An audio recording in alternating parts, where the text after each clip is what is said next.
O mundo assistia em choque em uma sessão extraordinária na madrugada de 1º de maio. O Congresso salvadorenho, onde Nayib Bukele tinha ampla maioria, votou pela destituição dos juízes da Suprema Corte, com uma votação esmagadora de 64 votos a favor e 19 contra. Em questão de horas, toda a Suprema Corte foi substituída. A mídia internacional gritou: ditadura, ameaça à democracia. Mas o que aconteceu depois calou os maiores críticos de El Salvador. O país que era conhecido por ser o mais violento do planeta, agora tinha a menor criminalidade da América do Sul. E o próprio presidente de El Salvador, Nayib Bukele, mandou uma mensagem diretamente para Elon Musk: para Trump fazer mudanças de verdade, os juízes corruptos precisam ser removidos. Sem isso, cada reforma será bloqueada nos tribunais. A mensagem viralizou rapidamente. Enquanto isso, no Brasil, o governo Lula, infelizmente, caminha na direção oposta. E muita gente já começa a ficar revoltada e exige uma mudança drástica. O conselho de Bukele para Musk e Trump mostra uma verdade que o governo brasileiro se recusa a encarar. Nosso problema não é excesso de rigor, é um sistema que constantemente protege criminosos em vez de cidadãos comuns. E o contraste entre essas duas visões de mundo está prestes a mudar o cenário do mundo inteiro. O recém-impossado parlamento de El Salvador decidiu no sábado, por 64 votos a favor, 19 votos contra e uma abstenção, pela deposição dos 5 juízes da Câmara Constitucional do Supremo Tribunal de Justiça,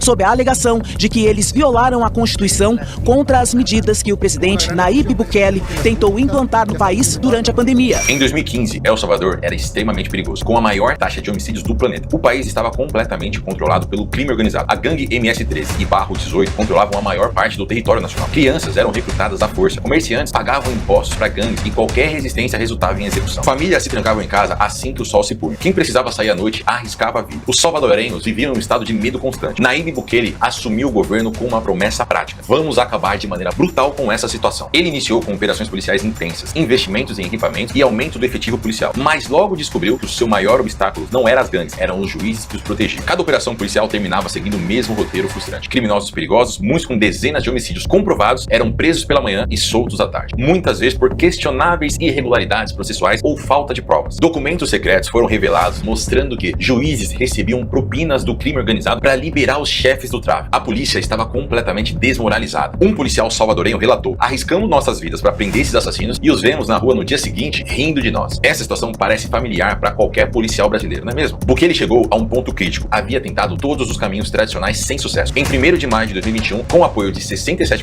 do parlamento, tomou a decisão mais ousada da sua gestão. Removeu todos os juízes da Suprema Corte e substituiu com magistrados que estavam comprometidos com a segurança da população. Os novos juízes aplicavam exatamente as mesmas leis, só que sem utilizar interpretações criativas que beneficiavam os criminosos. Você quer saber o resultado? A polícia de El Salvador prendeu 72 mil pessoas em 18 meses. E dessa vez, meu amigo, eles permaneceram presos. Hoje, El Salvador testemunha uma transformação que muita gente considerava impossível. A taxa de homicídio caiu 98%. Roubos e extorsões diminuíram 75%. O turismo aumentou 95% em 2 anos. E os investimentos estrangeiros, agora com um país seguro, triplicaram. As ruas que antes estavam desertas, agora você encontra crianças brincando até tarde da noite. Restaurantes e comércios que antes fechavam desesperados e com medo, agora funcionam, gerando emprego e prosperidade para a população. Nos Estados Unidos, vemos um paralelo bem interessante se formando. Donald Trump assumiu seu segundo mandato com uma missão clara: reformar profundamente o sistema americano, combater a criminalidade nas fronteiras e nas grandes cidades e reduzir o tamanho do estado que destrói o crescimento econômico. Porém, suas primeiras ordens executivas enfrentaram o mesmo problema de Nayib Bukele. Elas foram travadas e barradas por juízes federais. Para você ter uma ideia, a reforma migratória, que é fundamental para controlar a crise na fronteira, foi barrada em menos de 48 horas. E é nesse contexto que o Elon Musk aparece como uma figura central nessa situação. Donald Trump nomeou Musk como chefe do Departamento de Eficiência Governamental, um novo órgão dedicado a cortar qualquer gasto e modernizar o governo. Musk, que é conhecido por transformar indústrias inteiras como a Tesla e a SpaceX, aceitou o desafio sem receber salário, motivado pelo desejo de tornar o governo mais eficiente e voltado para necessidades reais do cidadão. Mas o Elon Musk acabou ficando muito frustrado com a forma que os juízes estão tratando as novas diretrizes de Donald Trump, e ele falou isso no Twitter: a vontade do povo americano, expressa democraticamente nas urnas, está sendo sistematicamente bloqueada por burocratas não eleitos. Como quebrar esse ciclo que impede qualquer mudança real? Aqui, meu amigo, ele estava demonstrando a frustração que ele tinha com esses juízes que estavam bloqueando as atitudes de Donald Trump. Mas foi aí que Nayib Bukele respondeu também no Twitter. Ele disse: se você não remover os juízes corruptos, você não pode consertar o país. Eles formarão um cartel, basicamente uma ditadura judicial, e bloquearão todas as reformas, protegendo a corrupção sistêmica que os colocou em seus assentos. O Elon Musk, quando viu essa resposta de Nayib Bukele, na hora ele também respondeu: a única maneira de restaurar o governo do povo na América é fazer o impeachment de juízes. Ninguém está acima da lei, incluindo juízes. Foi o que foi preciso para consertar El Salvador, e o mesmo será aplicado na América. E essa conversa toda e tudo que está acontecendo em El Salvador não está aparecendo só no Twitter. Até o Trump comentou em uma entrevista sobre Nayib Bukele de El Salvador. O presidente disse que Bukele transformou o país mais violento do hemisfério no mais seguro em tempo recorde. Talvez tenhamos algo importante a aprender com esse sucesso. Essa troca de ideias que eu acabei de te mostrar mostra que tanto Donald Trump como Elon Musk estão abertos abertos para escutar o que realmente funciona e não esses professores esquerdistas que dizem que todo mundo é uma vítima da sociedade ou que os juízes estão apenas interpretando a lei. O povo quer o quê? Segurança e quer que as leis sejam de fato respeitadas. Quando olhamos para o Brasil e o sistema de justiça, o STF é o que mais vem chamando a atenção dos brasileiros, principalmente por meio do ministro Alexandre de Moraes, que cada vez mais aparece em evidência no país. O ministro já coleciona embates públicos com o ex-presidente Bolsonaro, com Elon Musk e até com as redes sociais. Mas enquanto o STF vem chamando muito a atenção e gerando diversos embates, tem outro problema gigantesco que está deixando a população desesperada e é praticamente ignorado pela mídia tradicional. A gente bateu todos os recordes da história de número de prisões. Foram mais de 208 mil criminosos presos.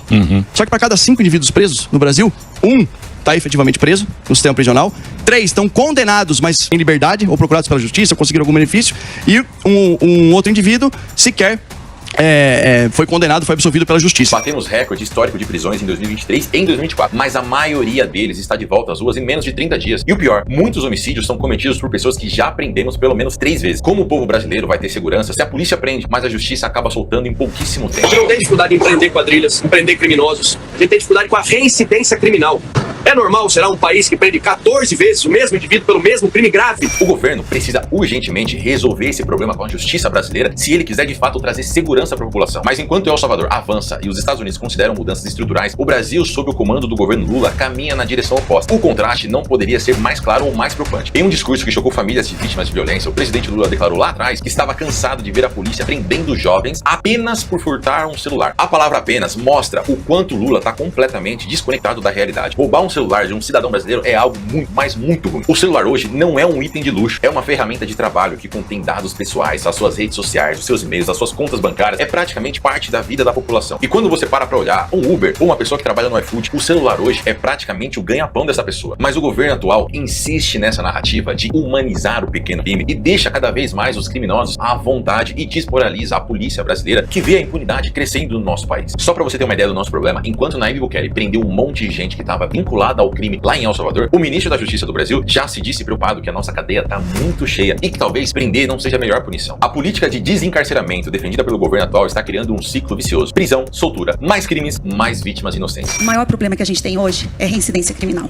Todos os bandidos, né, nos seus 99%, quando a gente faz a prisão, já tem passagem criminal. Aí vocês prendem e mandam soltar. Exatamente. O que a gente está vendo aqui é um confronto direto entre duas visões de mundo. Uma baseada em resultados concretos que levaram El Salvador a ser um país extremamente seguro. E uma outra visão que é baseada em ideologia, que defende a vítima, que problematiza a sociedade, mas não culpa o verdadeiro criminoso, e isso nunca funcionou em lugar nenhum. Bukele foi criticado internacionalmente por suas medidas, mas quando questionado sobre essas críticas, respondeu com uma pergunta simples. Eles me chamam de ditador, mas meu povo está seguro pela primeira vez em décadas. O que você escolheria? Ser chamado de ditador ou trazer segurança para sua população? E aí, meus amigos, é essa pergunta que a gente tem que fazer aqui no Brasil. Até quando a gente vai sacrificar a vida da população de bem, que trabalha, que estuda, que luta para crescer na vida, em troca de proteger criminosos que não estão nem aí para nossas leis? Mais uma vez, comparem os números. El Salvador reduziu sua taxa de homicídio em 98%, enquanto o Brasil permanece como um dos países com o maior número de homicídios do planeta. Em São Paulo, apenas 8% dos homicídios são solucionados. O resto, meus amigos, é muito difícil você saber quem foi que cometeu o homicídio. No Brasil, a maioria dos presos são reincidentes. O sistema claramente não consegue reabilitar. El Salvador tinha presídios superlotados, controlados pelo crime organizado, e hoje tem o sistema prisional mais eficiente da América Latina. A experiência de El Salvador demonstra uma verdade que o governo Lula não quer ver. O problema não é a falta de dinheiro, não é a falta de cadeia, nem a falta de policiais. O problema está no sistema judicial, que muitas vezes facilita a vida do criminoso e coloca a vida da população em risco. E o conselho que o Nayib Bukele deu pro Elon Musk implementar no governo Trump deixa muito claro que, se você quiser de fato proteger a sua população, você precisa brigar com quem tá travando essa evolução. E se você acha que tudo isso é só conversa, presta atenção. O Nayib Bukele já tinha dito para Donald Trump que El Salvador aceitaria presos que não são salvadorenhos de outros países na prisão de El Salvador, que é considerada a pior do planeta. Trump achou bem interessante, só que quando ele disse que faria isso com presos nos Estados Unidos, a justiça na hora barrou. Sabe o que o Trump fez? Ele mandou os presos venezuelanos mesmo assim, ignorando a ordem da justiça. Então, quando Nayib Bukele fala que Trump tem que bater de frente com os juízes, Trump mostra que começou a ouvir esse conselho de Nayib Bukele. Sabendo de tudo isso, o Brasil precisa fazer uma escolha. E quando eu falo Brasil, eu não tô falando só do governo Lula, porque sinceramente é muito difícil você esperar que o governo Lula trate a segurança pública como algo extremamente importante. Eu tô falando de você, brasileiro, porque se no ano que vem, quando a gente vai escolher um novo presidente, você votar numa pessoa que diz que tá preocupado que alguém tá sendo preso porque furtou o celular ou que quer humanizar o crime, desculpa, mas você merece a insegurança desse país. Não dá mais pra gente aceitar insegurança como algo normal. Hoje, onde eu moro em São Paulo, eu tenho medo de sair na rua, de fato. Eu tenho medo e eu vejo toda hora alguém sendo assaltado, porque não existe segurança de fato. E a pessoa que tá assaltando já foi presa 1, 2, 3, 20 vezes e volta pra rua. O que você prefere? Algo como El Salvador, Salvador, onde o preso, quando é preso, ele não sai mais. Principalmente quando o crime é bem pesado. O cara que cometeu um crime pesado, ele vai dar adeus pra vida com a sociedade. O cara que cometeu um pequeno crime, um crime que o Lula quer humanizar, esse cara também vai se lascar, porque lá em El Salvador, além de ser preso, o cara começa a trabalhar. Por que ele trabalha? Porque Nayib Bukele deixa claro que lá o povo não vai ficar pagando pra preso ficar comendo e fazendo festa dentro da cadeia. Muito pelo contrário, o preso tem que pagar pelos custos que ele gerou na sociedade, os prejuízos por ter aterrorizado a população e vai pagar também pela comida que ele tá comendo na cadeia. Mesmo que El Salvador seja um país pequeno, vamos comparar. Você tem o Brasil, que tem uma situação péssima, e você tem o pequeno El Salvador, que mudou praticamente o futuro de toda uma população. E agora, isso está sendo aberto para o mundo inteiro. Entenda, Donald Trump, que hoje comanda a maior economia do planeta, viu aquilo como algo positivo e pretende implementar muitas coisas que aconteceram em El Salvador para melhorar a segurança dos americanos. Por que o Brasil não pode aprender com isso? Por que o Brasil não pode começar a olhar para os direitos humanos das pessoas humanas? E não direitos humanos para pessoas que cometem crimes não humanos. Essas pessoas precisam pagar. E não é pagar com a saidinha, pouco tempo na cadeia, é pagar de fato. A população tem que ter segurança e o criminoso tem que ter medo de cometer o crime. Tem que entender que a punição não é aquela de ficar 30 dias preso e voltar na rua. E sim que uma vez que ele é pego cometendo um crime, ele vai pagar pro resto da vida dele. Mas me conta você, dá pra fazer alguma coisa semelhante aqui no Brasil? Deixa nos comentários o que você faria pra aumentar a segurança brasileira. O que você mudaria no nosso sistema judicial pra que a gente pudesse se sentir seguro no nosso país. E lembra que se você gosta de conteúdos como esse, lembra de se inscrever nesse canal, deixar um like pra você avisar o algoritmo que você quer mais conteúdos como esse. Um abraço.